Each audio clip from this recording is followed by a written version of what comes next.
Hi there, it's Kevin with the Rogue Market here with a top 10 video of cards that I think are going to go up because of Feather the Redeemed.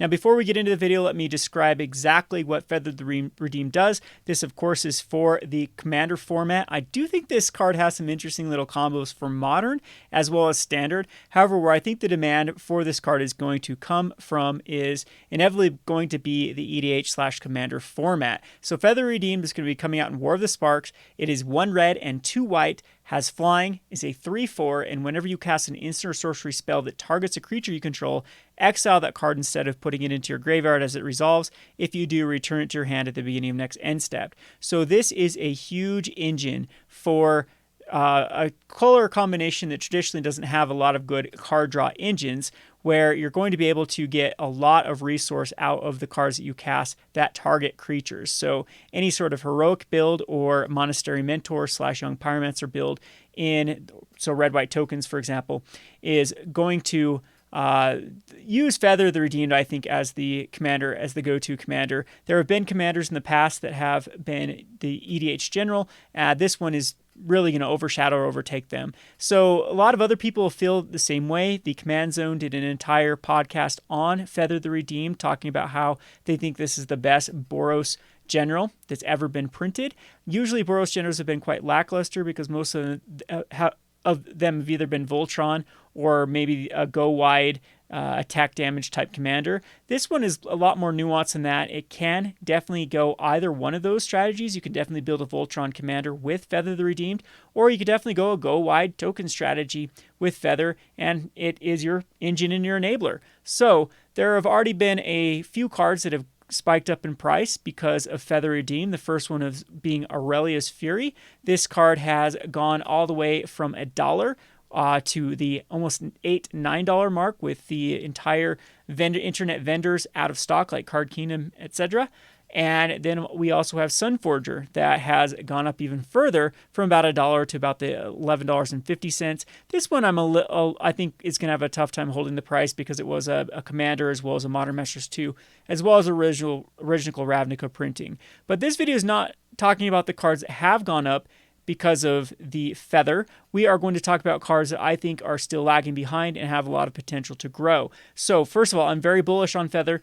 If we saw a huge Hepatra effect during Amonkhet, if you think that was something that really caused a price spike in the market, I think we haven't seen nothing yet compared to what Feather is going to do for a bunch of people getting into the format, or now they can finally build a Boros commander deck that is actually interesting. So I'm expecting a higher gain in these cards than what we saw from like Hepatra, or even was the Pirates or Dinosaur themes we saw from Ixalan, or even Teysa recently in Ravnica Legion spiked the price of a lot of cards. So without further ado, let's get on to my top 10 list. Coming in at number 10, this is kind of the scraping the barrel pick. I try to do one of these per list.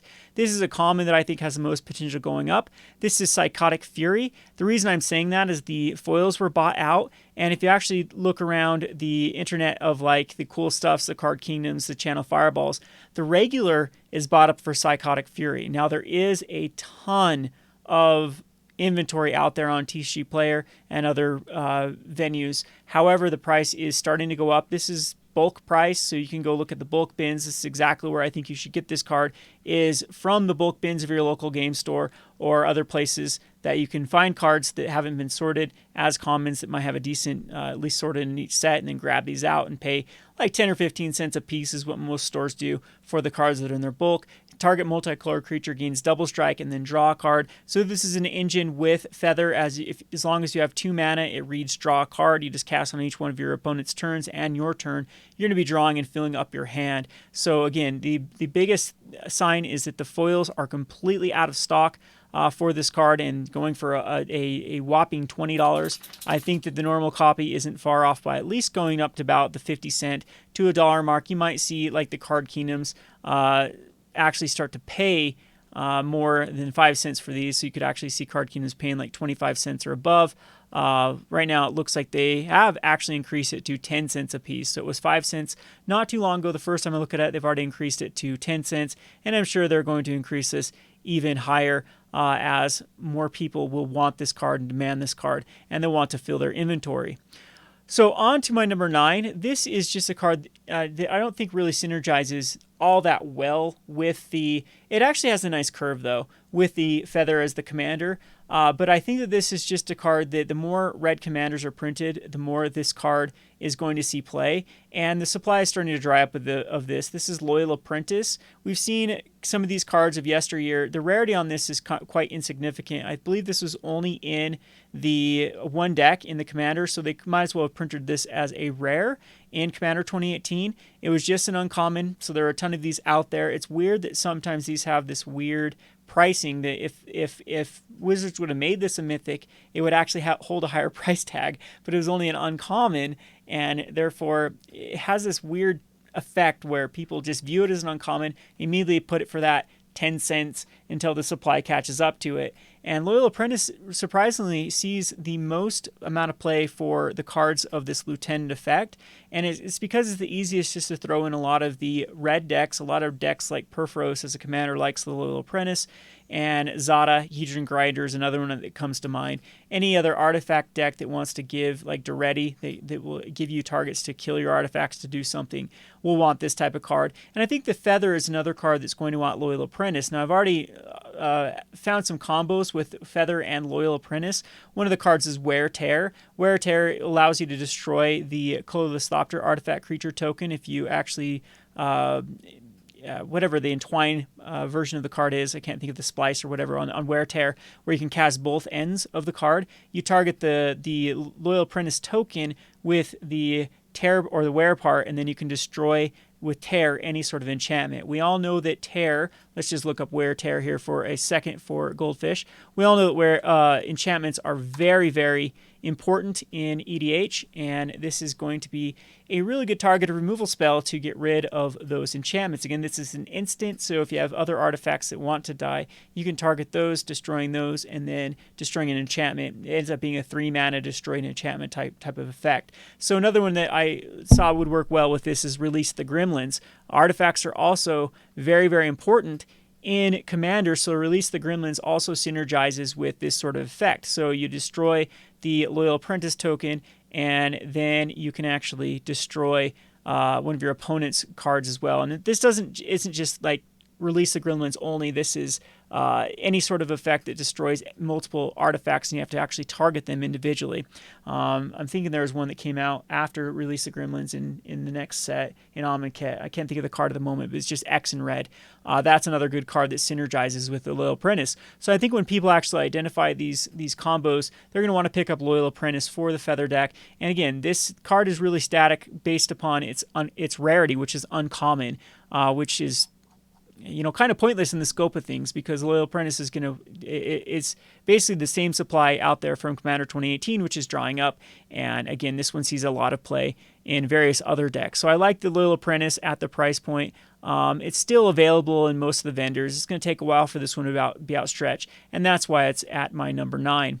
All right, so let's go on to my number 8. This is Seize the Day. Seize the Day is a pretty good take an extra attack phase every one of your turns. It's not as good as some of the other cards because you can't use it on your opponent's turn as much, but it's untapping a creature, you get an additional attack phase, and basically every turn it allows you to have the flexibility of having more than one attack if you're in Voltron or go wide. It's exactly what this deck wants. It was out of Ultimate Masters. This was actually a pretty pricey card before the reprint. I think that the supply is starting to dry out from Ultimate Masters. These are the type of cards I like the most out of Ultimate Masters because they got crushed the most, and their price point went way down to the affordability range, where a lot of decks are just picking these up now because it's a cheap card to throw in, even budget Commander decks. So you're not going to be using the flashback in this particular deck, but the untapped target creature, which gives you ability to get another main phase, is something, or another combat phase, is something that I think the deck wants, and most decks will include this one as a flexible, one of those flex spots in Commander decks. The next one, on to the number 7, is the Vanguard of Bramaz. This one is particularly the foils. I don't think the normals are going to go anywhere, but a lot of the heroic cards I do think are going to be sought after. This is the one that I actually like the best, is the Vanguard of Bramaz, as it is an uncommon, so the foiling is decently rare for this card. The foil prices have not budged at the moment, market, they are still going for 60 cents is all. And it looks like Card Kingdom is, I think they are out of stock. Let me check again. Yeah, they have been bought out, and so their price hasn't been updated. So there's movement on this card. And this says whenever you cast a spell that targets a Vanguard or Maz, you put a 1/1 white cat soldier creature token. So between the Monastery Mentor, the Young Pyromancer, and the various other ways to create tokens, this is going to be another token. So you can go the go wide route. You can just go the Perforos Impact Tremors route with Feather, and this is going to be one of your win conditions to have that renewable resource by creating those 1/1s. So really love the foil. I think this is undervalued at the moment. I think we're going to see this around the $4 to $5 range. It probably should be higher up on my list, but I'm new to the whole buying of foils. It's not my bread and butter. It's uncharted territories for me. I've been more of a non-foil investor based on biases that I personally don't value foils, and they have been hard to sell in the past and hard to keep in their near mint conditioning, and that's why I've avoided them. But recently I have actually ventured out onto it. I've made some pretty good specs, like the Pitiless Plunder for foils, and I actually like Vanguard of Brahmas for kind of the same reason. Low supply, it's going to have high demand in this Feather. Pretty decent card. All right, on to the next one. This is Baleful Liege. Baleful Liege is also starting to be bought up. This, I think, works perfectly in the go-wide strategy as well as in the more spell-centric strategy because of the secondary ability of this card. So the first one is red and white creatures get +1/+1. Each one individually, it's going to pump up Feather to 5/6. And whenever you play a red spell, it deals 3 damage to target player. So all those cards that you're going to basically get back every turn that draw a card. There are plenty of them that say, I believe Ryle even from recent is Ixalan, where it does 1 damage to a creature and then draw a card. You get it back. This is going to actually make it be a lava spike to a player's face every time you cast them. So I think it's an auto-include in almost every of the Feather decks. And the white, whenever you cast a white spell, you gain 3 life. This doesn't have the greatest amount of stock. You do have from the Plane Chase, which Plane Chase 1 also doesn't have the greatest amount of stock. And this is a card that regardless, I mean, it's been flat for a while, but this has had demand in like red-white decks. The last time it really did go up was the last time another red-white commander that people wanted to build around was played, which I actually think that this one with Dominaria, with the Sunspeaker, I thought this card would go up, but it didn't. I think this is the one, this is the commander that's actually going to spike the Baleful Liege. I'm expecting to double up with this card as the supply is not very high. All right, on to the next one. Speaking of Perforos, Perforos is the win condition. The main reason I'm picking this is there's almost non-existent supply. So if you come over here to TCG Player, it's pretty much out. There is 1 page of 4 mores, not that many left, and the cheapest one is $23 now if you add up the shipping. And again, there's not a lot of copies of these 4 more. So there's less than 100 copies here. There is more if we just go to the one-ofs. There's pages of one-ofs. But again, this is, in my opinion, a card that's can be an auto-include in every one of these decks. The supply is starting to dry up. Theros supply was already starting to be quite scarce compared to what we've remembered Theros as. And this card has always had that trajectory anyway. So if we go back to Perforos, look at this. I mean, it's been going up in these little waves for quite some time. In Amonkhet, it was only a $10 card. It jumped all the way to $16. Then for Dominaria, so it looks like it's been every one of these January seasons, this card has gone up anyway. So tax return time, boom, goes back up, boom, goes back up like clockwork every year. So this is already going to have this normal bump right here. And I think it's going to get another bump as it's going to be one of your best win cons for the people are talking about Eerie Interlude for the deck. They're talking about many other cards that trigger with Perforos very, very well. So I'm expecting Feather to really outstretch the supply of this card, and this will be one of those low quantities, low supply mythics that has a substantial gain when the dust settles. All right, so speaking of Eerie Interlude, this is a card that is about ready to bust here. There is still quite a bit of supply, but it was already starting to go up before this kind of craze. So it was spoiled here, and it was already had been going up just for regular decks spiking the value of Eerie Interlude. This is also a card that I've always thought is something like if there is a modern, a bridge format between modern and standard, this card is powerful enough in some Enter the Battlefield type decks. And this is also a very, very powerful card that I think could someday see play in something like modern. And for that reason, it's never been, in my opinion, a bulk card. Again, it's a powerful card. Commander, people call it the Teferi's Protection Light, and we've seen what that card has done. Area Interlude in this deck is actually really, really potent with Enter the Battlefield effects. I'm actually going to build a deck with Feather around the Enter the Battlefield effects. So the two cards that as my engines are going to be Eerie Interlude and the Indomitable Creativity are the two cards that I want to build around. But Eerie Interlude, I think, will be a lot more flexible. I think the masses are going to play this card, especially since Command Zone mentioned this one as one of the best cards with Feather. I think at the price point is what is the most satisfying right now. It's already about twice as much on Card Kingdom as it is on the TCG market price. Market price is actually above mid, and this one's being bought up very, very quickly. It does have some more supply in that dual deck Bless versus Curse. However, I don't think that's enough supply to really affect the long-term growth of this card. And this should be $2, $3, probably even more when the dust settles after these are bought out. All right, so now we're getting on to the good stuff, the top three. These are all really, really good specs. First one being Launch the Fleet. This is around bulk price. If you go over to Card Kingdom, they do still have some in stock. This was 25 cents not too long ago, and now it's up to 35 cents. And the rest of the vendors are also starting to lose a lot of supply. This is out of Journey to Nyx. Supply is quite high for this, but again, this is a card that goes perfectly well in a heroic type strategy. And so until end of turn, a number of target creatures gain whenever this creature attacks, but a 1/1 white soldier. I already said if we go the Perfos route, if we go a lot of these other routes, it's exactly where you want to be. It's not another card you can cast every turn, or on your opponent's turn, but it is a card that you can cast on your turn. Attacking with some creatures. There'll always be an opponent that's open. I think that most decks will want this, and the price point is what's most lucrative about Launch the Fleet. So I'm very bullish on this card. I think picking these up is a quick, turn your 50 cents into $2, no problem. Buy list should adjust to that. For the more expensive buy list, that will end up selling this card for $3 or $4, and that's the quickest way to make your money with this card. Now, the next two very, very good ones, Mirrorwing Dragon. This is a mythic out of Eldritch Moon, which is very important because Eldritch Moon in, I would say, all the way from Return to Ravnica forward is one of the lowest supply sets. It was sandwiched in between two blocks that had masterpieces. The set actually went out of stock quite quickly because they didn't do a lot of waves of Eldritch Moon. So the stock isn't very high. This card is actually starting to take off because it fits perfectly with casting spells. Whenever a player casts instant or sorcery spell that targets only Mirrorwing Dragon, that player copies that spell for each other creature he or she controls. That spell could target. Each copy targets a different one of those creatures.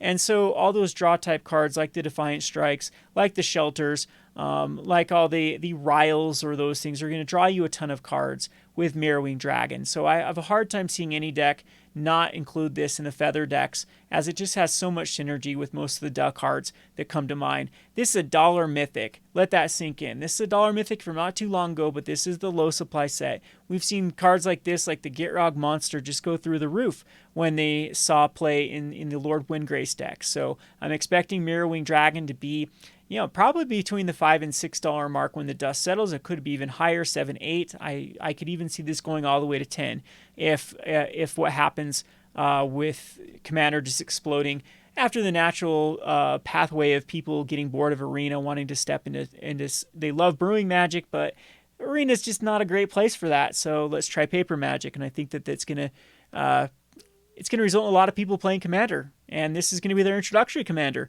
So I think it's going to have the kind of Muldrotha effect, where new players get into Muldrotha or Lord Windgrace.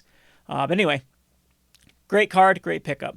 All right, on to the last, but definitely not least. This is because it sees play in other formats, and it's just a matter of time before it sees play again in Modern. This is Monastery Mentor. Monastery Mentor is going to go into every deck of the Feather, as every time you cast a spell, create a 1/1 white monk token that gets prowess. These get huge very quickly. They allow you to spread wide with a lot of creatures that then, if you have a lot of things that can, of course, like I said, like the Zadas and the Mirror Wings, be able to target every one of those, well, you get the picture. This is going to be one of the go-to finishers. I have a hard time seeing a deck not want to include this. The price point is really, really good for this card, because we see cards like Ugin get all the way to the $70 mark from Fate Reforged. Fate Reforged is finally old enough where these mythics from these type of sets can start to accrue a lot of value. So for that reason, I'm all in on Monastery Mentor. I think it's the best spec by far for this one. It's the most lucrative as far as a triple up with already a high price point that then is a lot easier to save on the fees and actually find buyers for these type of cards.